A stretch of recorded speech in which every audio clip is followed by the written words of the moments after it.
Spoiler, eu chorei assistindo o vídeo do desfile. Bom, a Chanel desfilou sua coleção de alta costura de inverno 2026-27 e eu vim comentar sobre o tema, a beleza e, claro, sobre as roupas. Oi, eu sou a Tainá, eu sou estilista e co-hunter e eu falo sobre aleatoriedades fashion por aqui. Mathieu Blazy é o diretor criativo atual da Chanel.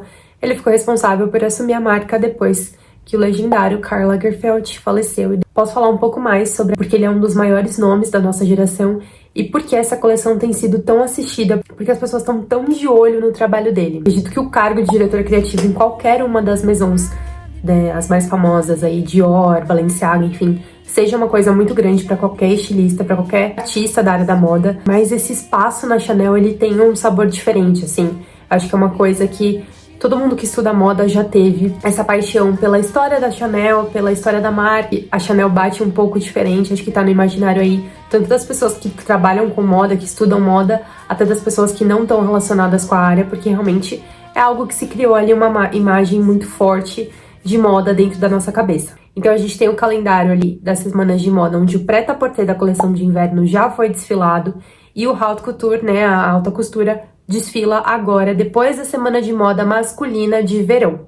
Então, um calendário um pouco complexo, mas geralmente a alta costura linka um pouco com a coleção que já foi desfilada. Não necessariamente, não em tema, mas geralmente cartela de cor, alguma coisa de shape, porque como se trata da mesma estação, tem essa ligação mesmo que indireta. Bom, o Mathieu Blazy, ele escolheu trabalhar com um tema nessa coleção e ficou por conta do encanto e da magia dos contos de fadas. De forma literal, ele literalmente escolheu contos ali, alguns até que faziam parte da biblioteca pessoal da Coco Chanel, né, que é a fundadora da marca, que hoje em dia não é mais viva, mas ela tem o seu acervo com seus livros, que foram inclusive alguns desfilados na mão das modelos, que eu achei um toque de gênio. Nos meus processos de análise, eu sempre assisto o vídeo completo e depois vejo algumas fotos de close. E cada foto que eu analisava era uma surpresa, realmente a coleção tratou esse tema de conto de fadas de forma literal, mas não fantasia. Ficou fantasioso, ficou mágico, mas ainda assim é alta costura, é elegante, é sofisticado. Desses contos que foram escolhidos para serem retratados na coleção, a gente teve um pé de feijão, cachinhos dourados, a princesa e a ervilha. Tudo isso teve de fundo uma floresta encantada, com toques surrealistas, então cadeiras e outras referências que linkavam com esses contos. A gente teve uma beleza diversificada, não foi a mesma para todas as modelos. Em algumas a cara era totalmente limpa, sem maquiagem, nem um blushzinho, realmente aquela coisa bem crua, como se todo o destaque tivesse nas roupas, um slick bun, uma coisa bem quadro em branco, para aparecer realmente o que estava sendo desfilado, que já tinha muito detalhe, muita informação para você absorver. Numa mesma roupa você tinha botões temáticos, as bolsas fantasiosas, os sapatos muito ornamentados, e a maioria das modelos desfilou com essa beauty. A gente teve uma modelo desfilando com o cabelo com referência dos anos 20, aquele pixie mais arredondado, com algumas curvaturas, todo dourado, e os cílios combinando também quase como se fossem pétalas de flores. Não houve nenhuma diversidade de corpos, então todas as modelos eram magras, mas nós tivemos modelos de idades diferentes, então tinham mulheres mais velhas, grisalhas, desfilando.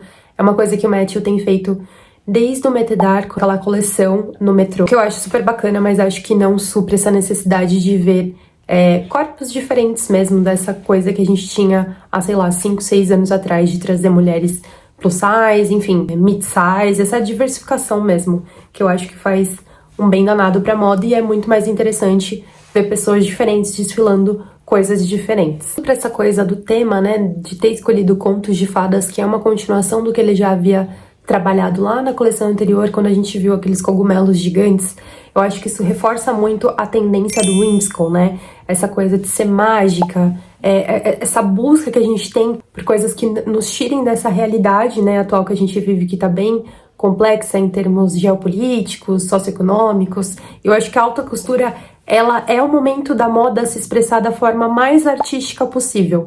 E eu acho muito válido ele nos levar realmente para outra realidade, uma realidade mágica, onde coisas legais, boas e lindas acontecem. Por outro lado, eu acho que essa escolha de tema também tem tudo a ver com essa fuga da inteligência artificial. Então, mais uma vez, a importância da alta costura é justamente essa, trazer tudo que as mãos humanas são capazes de fazer. Então, todos aqueles processos, aquelas peças são feitas de forma artesanal. A gente tem muito bordado com pedraria, que é um processo super difícil, então realmente ele trabalha nas golas, nas pernas, nas saias. Isso é extremamente difícil e delicado de se fazer, porque são dois materiais muito contrastantes, né? O metal e um tecido muitas vezes seda, linho. Então acho que foi mais uma coisa que ele quis trazer com essa escolha de tema, que ele tem sido coerente. Mas as roupas, elas traduzem isso de forma diferente. Então toda essa magia, essa coisa do lúdico, né, quase que infantil, ficou por conta dos acessórios, que realmente eu acho que isso foi muito esperto da parte dele, porque geralmente é onde a cliente se diverte mais, se permite mais brincar com essa escolha de elementos. Achei muito interessante a forma como ele criou esses saltos totalmente ornamentados ali. Dá pra imaginar a quantidade de tempo e de processos que ele teve que investir pra poder criar um produto daquele. Não é fácil você fugir do óbvio num sapato, que é algo que a gente já conhece ali, o formato, né, já tem mais ou menos imaginário.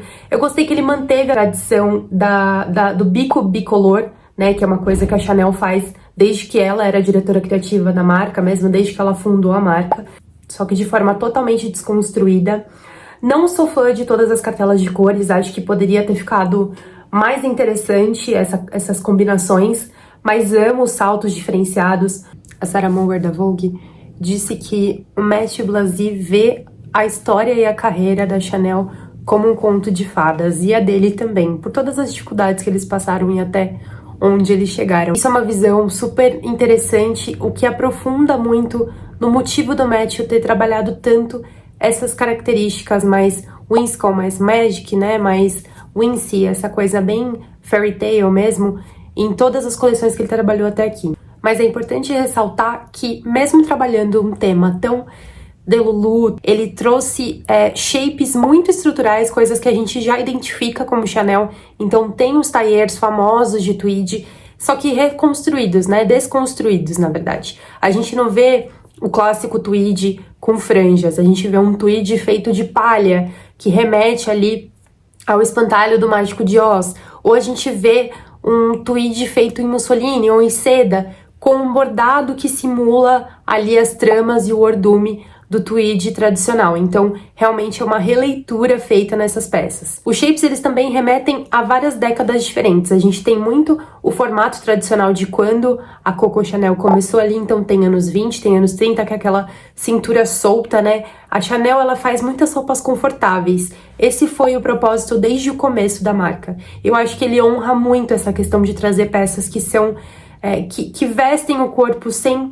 precisar que a mulher passe por algum tipo de desconforto. São roupas fáceis de usar, são vestidos amplos, soltos, que caem de forma muito tranquila, muito leve. Então, pontos interessantes da gente observar como tendência. A cintura nesse desfile continuava mais baixa. Em alguns momentos ela sobe no lugar, mas na maioria do desfile ela tá bem deslocada. O floral foi um tema trabalhado em todos os âmbitos do desfile, desde a ambientação, como eu falei, até os bordados das roupas. Então, todo tipo de bordado mais dificultoso que você pode imaginar tinha nas roupas do Mathieu. As penas e o tema do Lago do Cisne foi outro alerta ali que me deu de tendência. A gente já tinha visto plumas e penas que, na verdade, não são penas de verdade, são materiais que remetem a essa penugem de pássaro, mas que não necessariamente são plumas. É aquela estrutura grande, gordinha, aquela coisa volumosa e bem preenchida, assim. Então, acho que é mais o visual do que, de fato, a pluma em si.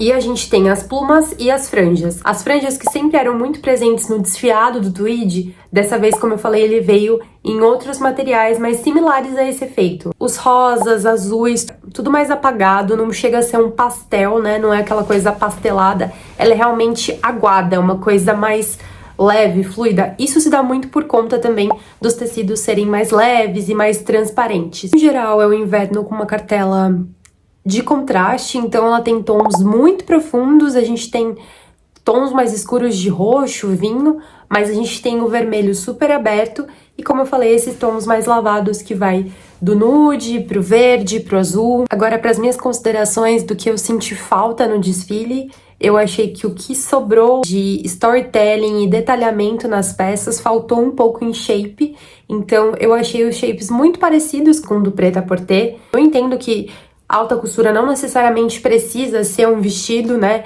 Uma coisa mais gala, mas eu senti falta desse tipo de produto, não sei, 2 ou 3 vestidos ali um pouco mais uau, né? Aquela coisa realmente que você linka diretamente com a alta costura. A gente teve a noiva que não encerrou o desfile, mas esteve presente ali. Uma noiva ok, acho que não foi um dos momentos mais icônicos do desfile, mas era uma peça toda rendada, com aquele shape mais largão também, que ele trabalhou em toda a coleção. O look de abertura com certeza foi um dos meus preferidos, justamente porque ele une essa coisa da Chanel tradicional com o contemporâneo. O shape da peça é totalmente novo, apesar de ser uma peça mais conservadora, né? Então, uma saia mais midi, né? Mais secretária. A gente tem o colete alongado também, mas ele traz uma novidade. Eu não sei, você sabe que é uma roupa nova, uma coisa que você não viu ainda. Então, você olha e consegue identificar a Chanel, até por conta do padrão ali que remete ao tweed, mas tem muito do Matte Blasé, que é, pra mim, a definição de novidade. E pra encerrar, eu amei que ele colocou uma trilha sonora super interessante, a gente não ficou naquela música de desfile o tempo todo.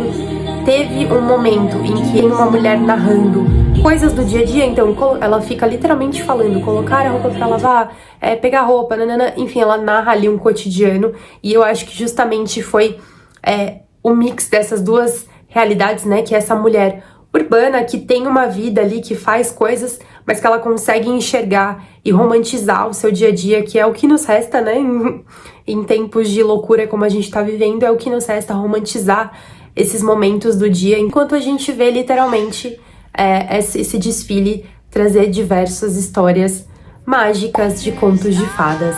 E ele encerra o desfile, não encerra, mas pouco antes de encerrar, ele coloca Kiss Me pra tocar aqui, particularmente uma música que eu amo.